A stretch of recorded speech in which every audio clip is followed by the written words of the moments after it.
Salut à tous, donc aujourd'hui une petite vidéo pour vous expliquer quel est le matériel le plus simple que j'utilise pour mes vidéos de voyage. C'est parti.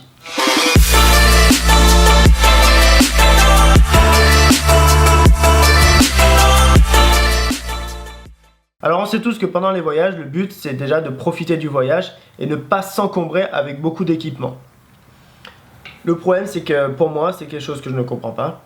Donc j'ai besoin d'amener 3 sacs d'équipements avec moi et plutôt faire un tournage que profiter de mes vacances.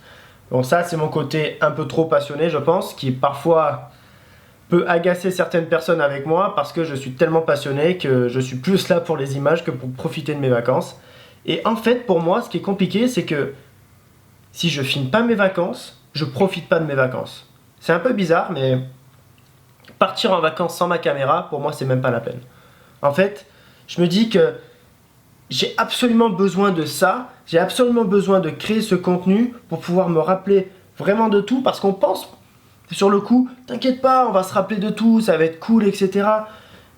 Et en fait, quand tu arrives chez toi, ouais, tu te rappelles de certaines choses, mais quand tu as fait une belle vidéo de tes vacances, que tu as pris des photos et tout, là tu te rends compte que ah ouais, ça j'avais oublié, ça j'avais oublié. Ben oui, parce que tu peux pas te rappeler de tout. Et en fait, créer ce contenu-là, ça te permet vraiment de te rappeler de tous ces meilleurs moments et d'avoir aussi un contenu simple à partager avec ta famille et tes amis. Et ça, c'est aussi génial. Donc c'est aussi pour ça que j'aime partir en voyage avec mon matériel, parfois un peu trop. Mais on va essayer aujourd'hui de vous montrer l'essentiel pour partir en voyage et quand même faire du beau contenu sans embêter les gens avec qui vous êtes. Allez. Donc pour ma part, ma caméra.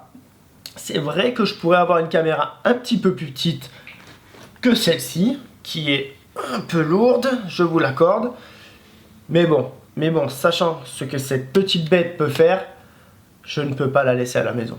Voilà, personnellement, je ne peux pas la laisser à la maison. Aujourd'hui, le 1DX Mark II est certainement une des caméras la plus utilisée par tous les voyageurs parce que vous avez dedans la possibilité de faire du 120 images secondes en Full HD et pas croppé, c'est-à-dire avec vraiment vous gardez votre full frame. Vous n'avez pas de zoom dans votre image, contrairement à d'autres caméras qui permettent de faire du 120, mais vous avez un petit zoom. Donc c'est vraiment l'avantage de cette caméra. Vous pouvez faire du 4K en 60 images secondes aussi. Et vous avez à la fois aussi un des meilleurs boîtiers photo qui existent. Donc en un switch, ici, clac clac, vous switchez photo, vidéo. Donc ça c'est vraiment un 2 en 1 parfait. Attention, vous n'êtes pas obligé d'avoir un DX Mark II pour faire vos vidéos de voyage. Je dis juste que comme moi c'est mon outil de travail, je ne peux pas le laisser à la maison et je préfère avoir une caméra un peu plus grosse avec moi. Mais donc je vais vous recommander de prendre avec vous un boîtier qui permet de faire photo et vidéo à la fois. Ça vous permettra donc d'avoir qu'un seul boîtier et un bon 2 en 1. La caméra, vous allez la choisir selon votre budget.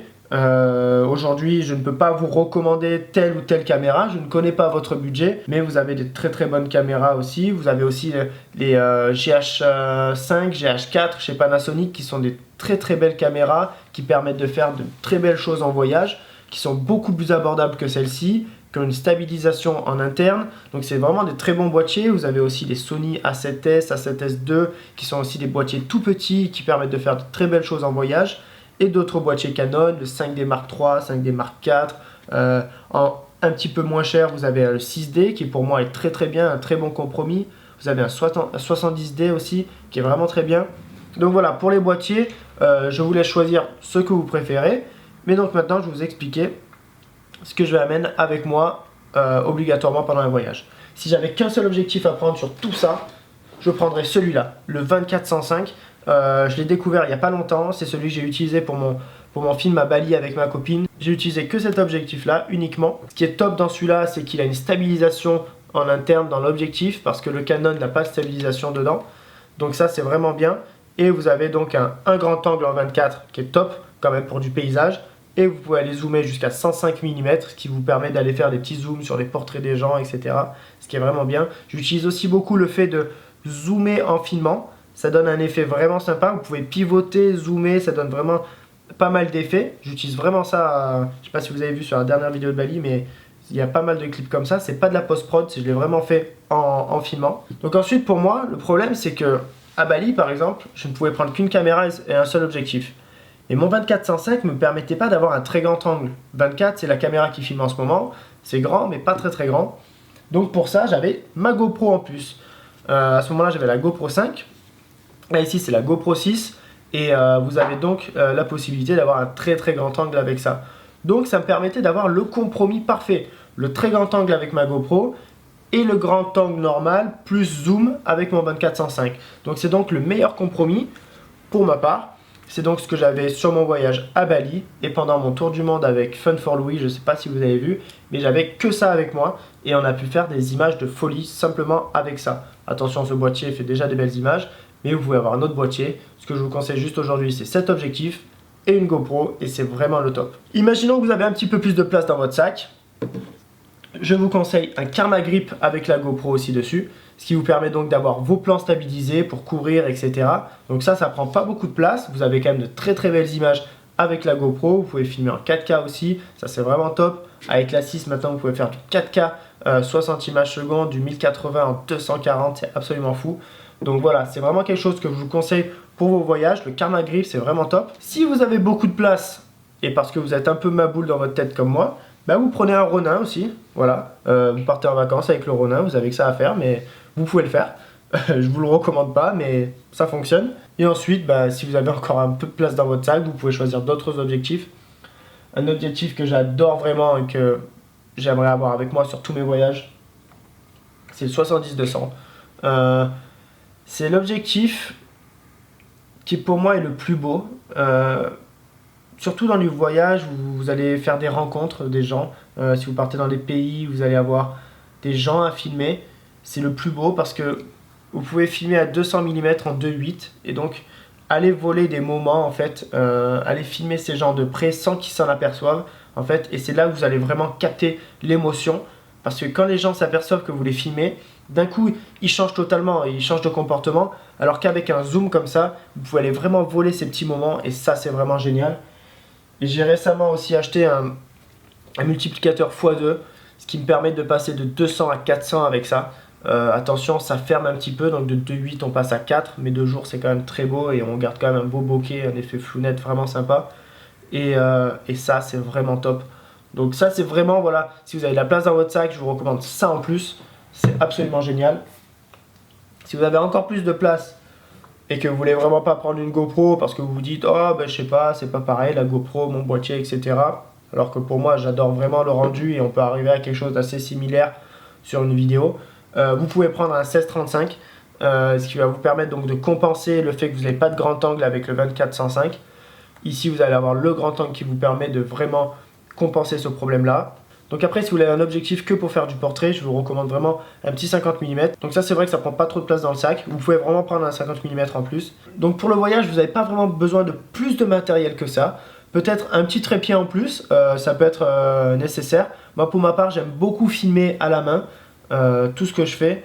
Pas mal avec un peu Steadicam. Alors c'est vrai que ça peut aider à faire pas mal de choses aussi. Donc voilà tout ce que vous avez besoin de prendre pour un beau film de voyage. Tout est ici, votre boîtier selon le boîtier que vous avez, un 24-105, un 16-35 pour plus de compensation sur le grand angle, une GoPro si vous voulez pas prendre celui-là en plus, ou la GoPro pour faire des plans sous-marins aussi, ça c'est très important, le 50 mm pour des portraits, et le zoom pour aller vraiment filmer les gens et capter de l'émotion, le multiplicateur si vous voulez aller encore plus loin. Donc voilà, le bagage d'objectifs et de caméras qu'il vous faut selon vos besoins. Et oui, un dernier truc que j'utilise aussi pendant mes voyages et que beaucoup de gens utilisent, c'est un drone. Alors pour ma part, j'utilise le drone Mavic parce que c'est le plus petit sur le marché et que j'ai pas de place dans mon bagage. Donc c'est vraiment le plus petit drone qui existe et le plus polyvalent pour moi en taille et en rendu. Donc c'est vraiment ce que j'utilise. J'ai aussi un drone Inspire. Donc ça c'est un plus gros drone que j'utilise sur les plus gros projets.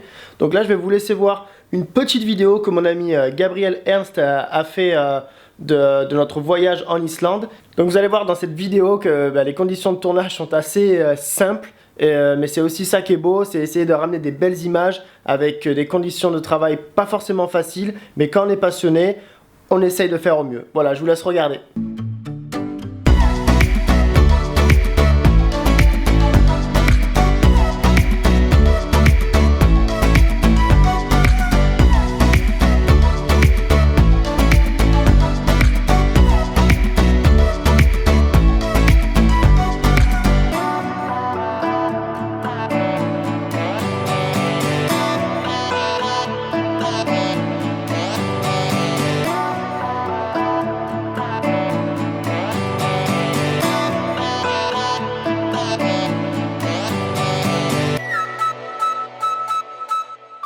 Bon, j'espère que ce petit tuto pour le matériel de voyage vous aura été utile.